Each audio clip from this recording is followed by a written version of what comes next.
You want more from life. Maybe you want to start a business, get in better shape, or learn a new language, but you're still spending a lot of time on things that you know don't matter to you. And there's a reason for this, and it's probably not what you think. So let's break it down. What do you do when you enter a dark room? Probably turn the light. What do you do when you first wake up? Probably hit snooze or you get on your phone. What do you do when you smell bad? You take a shower.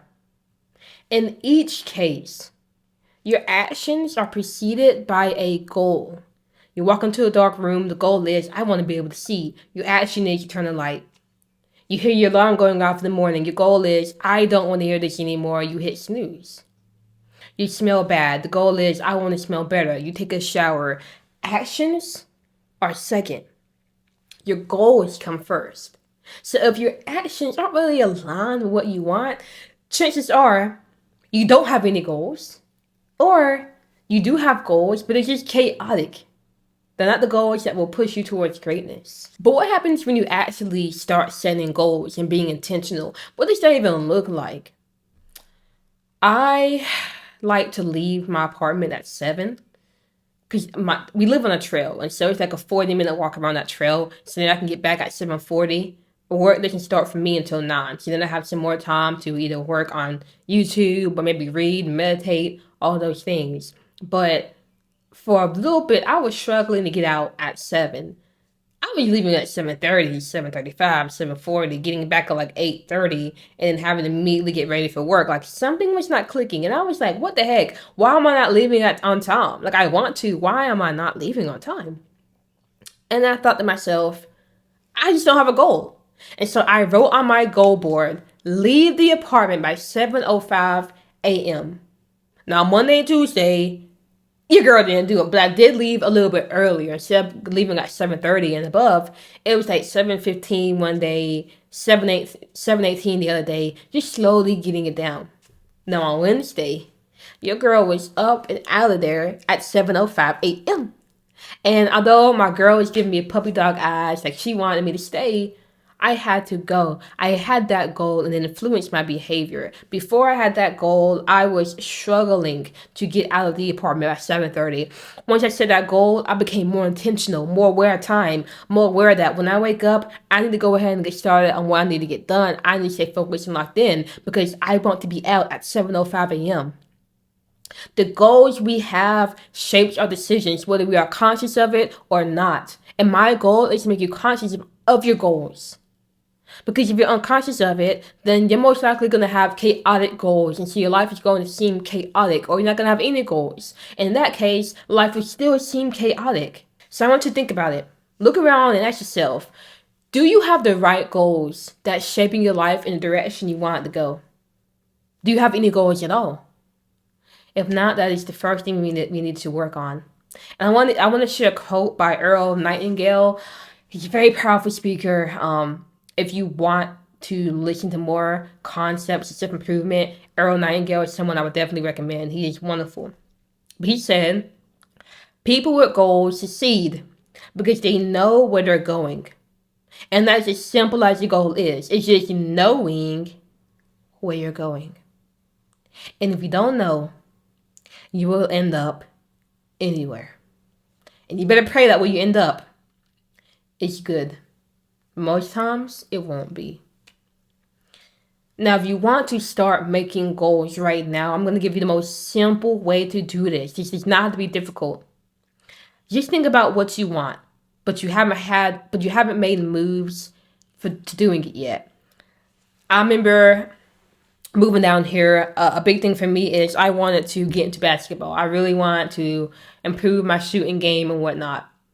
And I did like the first 3 weeks of me being here, even though I live literally a 2-minute walk down to the basketball court, I wasn't out there. So that was something I was struggling with. And obviously I've gotten around that, but I just want to set the scene because I want to walk you through how you can make goals. Now, once you figure out the thing you want to do, but you haven't been doing, you want to make an end goal by adding a measurable metric and a deadline. That's the only two things you need for a goal. A measurable, or just a metric that A measurable metric. I don't have to say measurable metric because metric in itself is something you would measure, but I just want to say it anyway. Don't comment out on this, but you want to have a metric and a deadline to the thing you want to do. So let's go back to basketball because before I was struggling, but now I'm on that court several times a day. Okay, I'm out there. Why? It's because I told myself when I went down to the court, I want to be able to shoot around the world. And if you don't know what around the world is, basically you're shooting at different points on the court. So that was my metric. It wasn't like a number. I didn't say I want to practice for 30 minutes. It was I want to shoot around the world. But I can measure progress on that because there's a certain amount of spots you can shoot from. If I'm shooting here and I make the ball, I can go to the next spot and then I've just advanced and gotten further along. So I could see progress. I had something I could measure. And then I said, I want to be able to do around the world in 8 minutes. So now I have a deadline.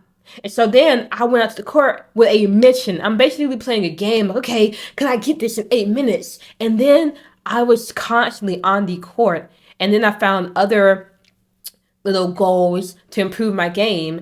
But I drastically switched up how often I was on the court from 0 to 8 times a week because I put a goal in. And the goal was as simple as giving myself something I can measure and adding a deadline. Now, what about something else? I remember I wanted to write more. And so I put the goal, I want to write 1 word a day. That's it. So I could measure, did I write a word or not? Yes, I can just look. But at the end of the day, for me, that was 11 p.m. So by 11 p.m., I had to have written 1 word. And now I write constantly, just by starting off with that. So this stuff is very simple. It's very simple. And I'm making it very simple for a reason, so that you actually do it. Now, whatever goal you make, you want to make sure that it is something that is realistic, it's something that's attainable, and it's something you actually want. If you've never made money online and you decide to say, I want to make $20,000 online within 3 months, forget about it. That's not realistic. That's not attainable from where you are. You need to think about where you are and set goals that align more with you and whatever circumstance you're in. Now, you might be saying, okay, I have goals, but that's not going to do anything. Like, well, now, I've got goals. Am I magically going to do things? No. Goals without the behaviors to do them means nothing. So now that you have a goal, the next question is to ask, what are the 1 to 3 most important behaviors you can do to make progress on that goal? And once you know those behaviors, just follow them out. With basketball, I knew my behavior. The most important behavior for basketball was 1, getting on the court, and 2, shooting. That was it. And so the goal I came up with include the behavior of shooting around the world, because that allows you to practice shooting. And what is the most important behavior I can do to improve my game? Shooting at this moment. I might change it later on and say, okay, I kind of want to get better at defense. So what's the best thing I could do to improve my defense? You know, so it's not hard. But now that you have your goal, once you have the behavior, it's just, and honestly, the behavior comes easier when you add a metric to that goal, because let's say you want to read 5 pages of book, but you know reading 5 pages is the metric. That's also the behavior. Now, this is very nuanced. I don't want to get too deep into that, but I do want to make that side note and like let you know that having the goal itself is important, but you do want to know the behaviors and do those behaviors.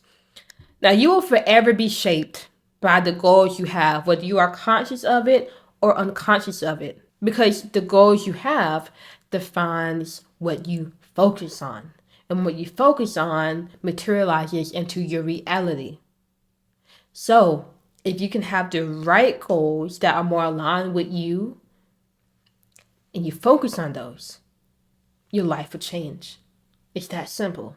Now, having goals is fundamental to taking back control of your life, but that is not going to be the end all be all. There's some other things that we got to focus on to take control of our lives. And one of the biggest things is getting out of the default mode of life. What is default mode of life? We all know what it is. Wake up, be on your phone, go to work, come back, tired, smoke, drink, eat, watch TV, go to sleep, wait for the weekends, turn up on the weekends, back to work, over and over and over until we retire or we die. No one wants to be on that. I know you definitely don't want to be.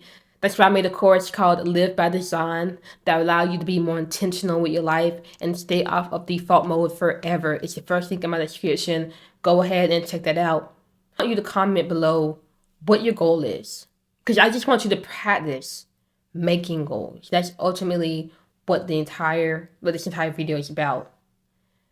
Now you are moving on to the more intentional path once you set goals. And those that are on the intentional path get what they want from life because they're moving intentionally. But if you don't set goals, you look around at what you have. It's not going to change. It's going to get worse because you are intentional about what you want. So if you're not intentional, something outside of you will be intentional. All right, the society we're in. And the society we're in wants us to be helpless little sheep that they can control. And that is what you're giving up by not being intentional with how you move throughout this life.